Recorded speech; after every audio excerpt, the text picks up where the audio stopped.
Guys, today we'll be talking about moving to Canada. See, guys, I had to bring somebody who just moved to Canada without a job offer and she moved as a permanent resident. The good thing is that she is my friend. Immediately she moved to Canada, I had to drag her here to come and tell you guys how she did everything that she did so that those who are interested can also do the same. You guys know that it's becoming very difficult moving to the UK, so you can start trying other places. Canada is opening up, there are lots of opportunities right now. Okay, so you too can start working towards it as well. She's going to be sharing with you how she moved, everything she did, and then other opportunities available for you guys to move to Canada because she's been there and she knows, some pathways that you can move that is quite easy as well. So please, if you want to move to Canada before the end of next year, do well to watch this video to the end and share it to everyone that benefit from it as well. Right? My name is Tochi. For those who are seeing me for the first time, I'll let my guest introduce herself and then we'll get right into the video. Good day, everyone. My name is Lois. As Tochi rightly introduced me, I am her most annoying friend, and I moved to Canada about a year and 3 months ago.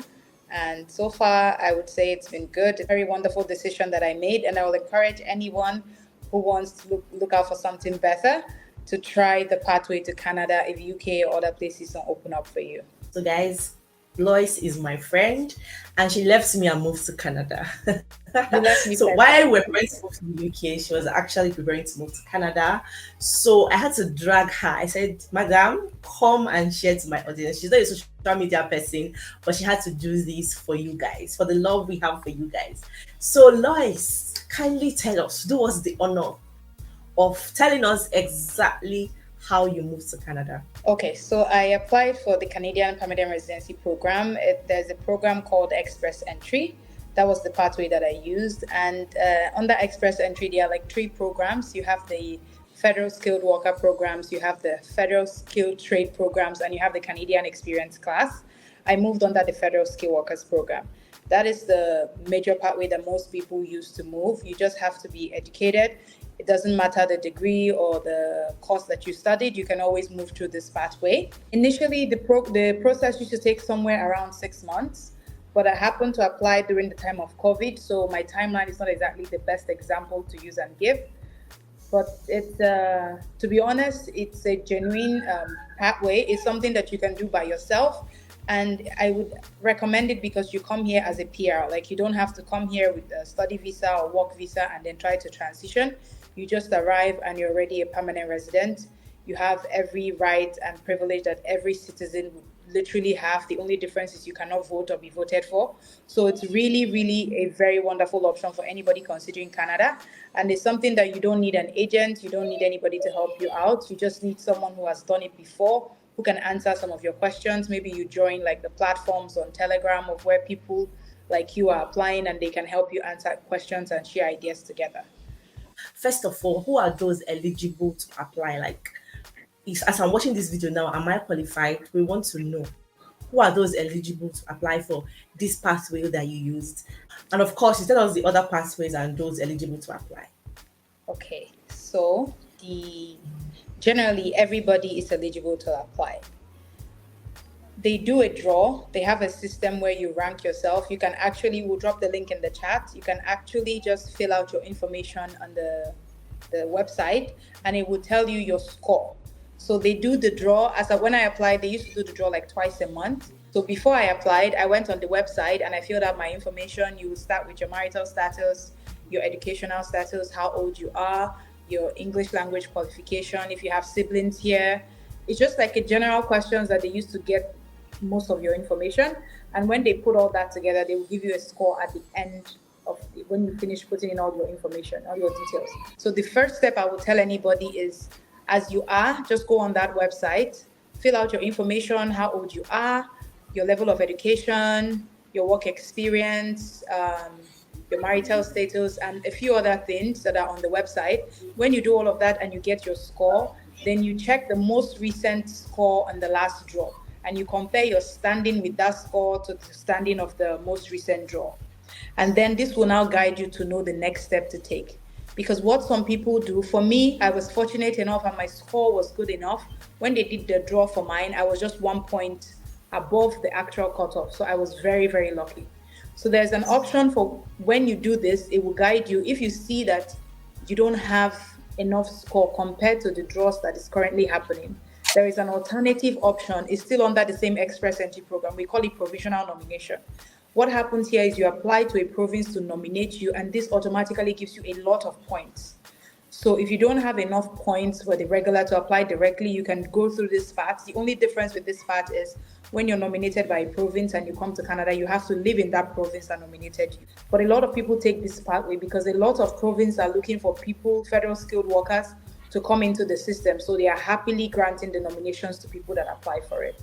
So for me, I started it one at a time. One of the first things you have to do when you're getting ready to apply is you have to bear in mind that you have to take your IELTS exam. You have to take the general IELTS exams. It's not the academic. You can take the IELTS exam. It's actually not difficult. There are a lot of videos and tutorials online on how to go about the exam. The highest score is 9, but you can get 7, 7.5, 8, 8.5.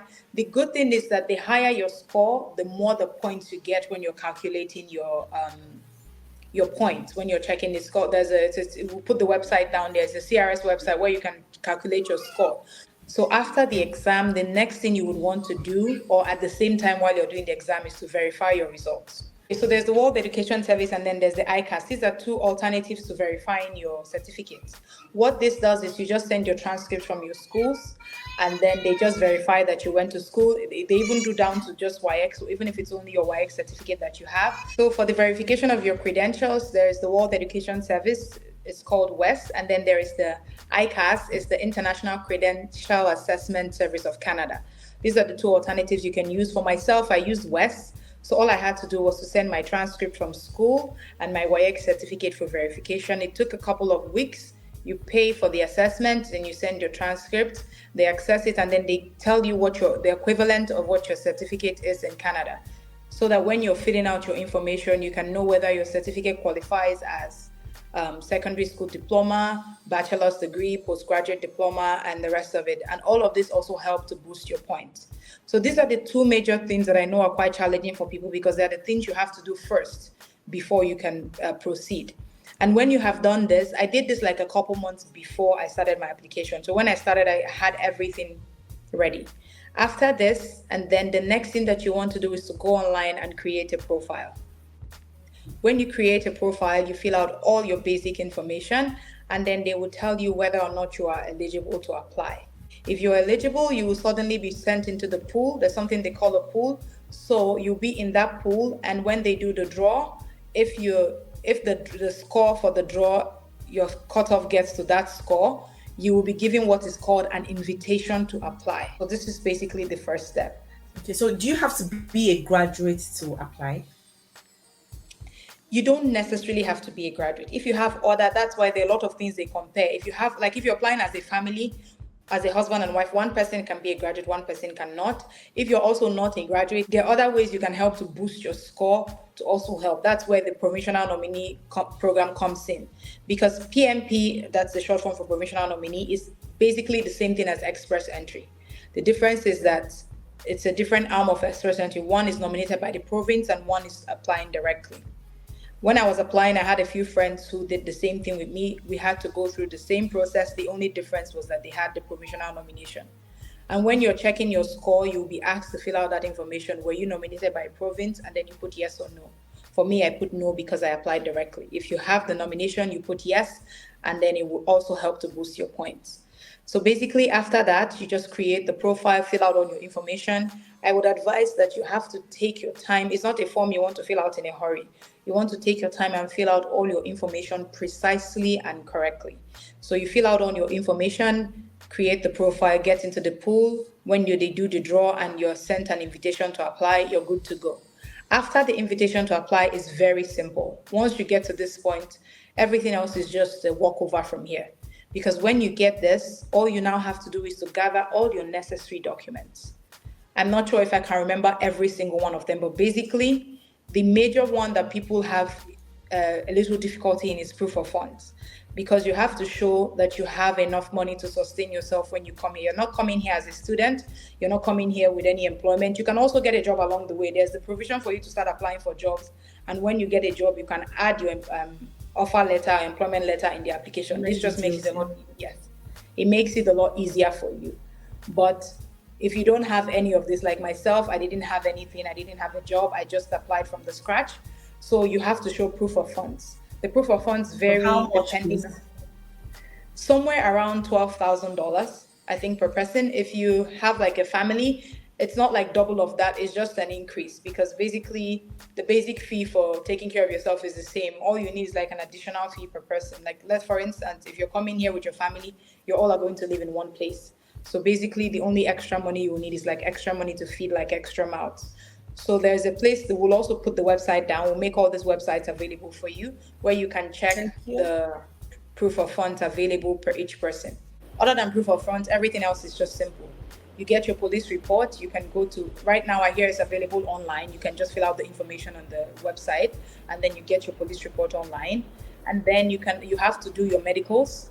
Your medicals, because you're applying in advance, like they gave you an invitation to apply, you have to have all this ready. So you can go to IOM or Q Life.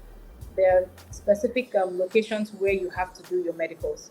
You go to any of these locations and you pay for your medicals and go ahead and fill out your information. They ask for your passport, uh, your travel document, and maybe a passport photograph, and then proof of payment. And then after that, you already have your exam, your English exam that you're already done. So you just upload that as well. And then you already have your credentials verified. You just upload that as well. The only extra thing I think you'll be needing is like your employment letter. You can get a letter from your employer or your past employers, it depends. And then basically that is pretty much it. These are like the major documents. Every other one is like simple documents. And once you have all of this, all you do is to upload all the documents and submit. And then you begin the wait. During the time you wait, they will verify these documents that you uploaded. And then when they have verified it and come a long way, they will now ask you to go and give your biometrics. After you give your biometrics, depending on whether your application is approved or denied, I would assure you that I would say, I don't know the actual statistics, but I would say 90% of the time the applications always go through. Because personally, I don't know anybody that applied with me who didn't come through. Some people were asked to present additional documents. If they need something or they want to verify something from you, they will give you that opportunity to provide that. Then you do your biometrics, and then after that, you get what is called your PPR. Like, that's the passport ready email. It means that your application has been approved. It's time to send your passport for stamping. So basically, I know it sounds like a lot, but when you start for Canada, I would always advise people, you have to get in there first. Like, you have to begin, because once you start, it gets all easy. So that's pretty much it. And after that, you're all good. You get your confirmation of your permanent residence, and then you come into Canada as a permanent resident. You don't come in worried about the status of your visa or anything. You come in and you can do anything, live anywhere, work anywhere, and that's just it. So, guys, and on this pathway, you can move with your family, okay? She's been saying it, but yeah, she moved as a single person, got married along the line, and now her husband is going to be joining her soon. I don't have to ask her because I have that information here. So, what I'm just saying is that you can move with your family. So, this is a pathway that you can explore. And I feel like this is actually great because most people who move to Canada move through this pathway, and anybody can apply, just like she said. Alternatively, there's this Federal Skilled Trades Program and the Canadian Experience class. These are other two options that are all available under the Express Entry online system. I personally use the Federal Skilled Workers Program. So we will drop the link in the chat so you can also go through all the other options. She's not on YouTube, so please pardon her. Sorry, we will drop the description in the somewhere where it's accessible to all of you, so you can read everything that you need to know. My only advice is don't rush through this website. Take your time and read them. It's pretty easy and you can do it yourself. Feel free, if you have the money and you want to go as a student, Canada is also very welcoming to students. And trust me, when you finish your student program, you have a very high chance of getting your PR application. You just have to begin while in school. So there are a lot of options available. The only challenge with coming as a student is the school fees. That's the major challenge that people have. But I will also advise, as a student, there are a lot of other provinces in Canada that are really quiet and that the fees are very, very much affordable, and they have like payment plans. So don't give up on the option of coming as a student. They give admissions really easily. And for admissions, you either need just your IELTS and your transcript. If you even want to come with just your WAEC, you can come in to do your first degree. You can come in for your master's, for your PhD. Some schools don't require IELTS depending on the province and the school, but basically it's also very easy. And the school applications are so simple. You just fill out your information and upload your transcript, and they either give you admission or they don't give you admission. Canada is open for everybody. The weather is not very great because it's very cold, I will not lie. But other than that, Canada is an amazing place. There's a lot of it's a beautiful place to live, trust me, and it's very welcoming for families and kids. Okay, for the federal skilled trade program, I forgot to mention that. It could be a plumber, an electrical contractor, a construction worker, a machine supervisor, a carpenter. There are just a lot of options available. It's just basically for people who have special skills that are in demand in Canada as well. So that is an option that is available for anyone who's also interested. So nobody is left out. There are a lot of people, even welders. There are a lot of options available. Just have a skill trade, and I think you should have worked in that trade for about 2 years, or have up to like 2 years experience, and then every other requirement is just the same: your English language and the rest of them. Right. Thank you so much, Lois. We appreciate this. You guys, please send me thank in the comment section for agreeing to do this. I feel like I even know everything I need to move to Canada right now. Like if I want to move to Canada, I know how to already. So, Lois, thank you so much. I'm sure somebody has benefited from this information. Thank you. God bless you. Thank you, everyone, for watching, and I'll see you guys in my next video. Bye. Bye, guys.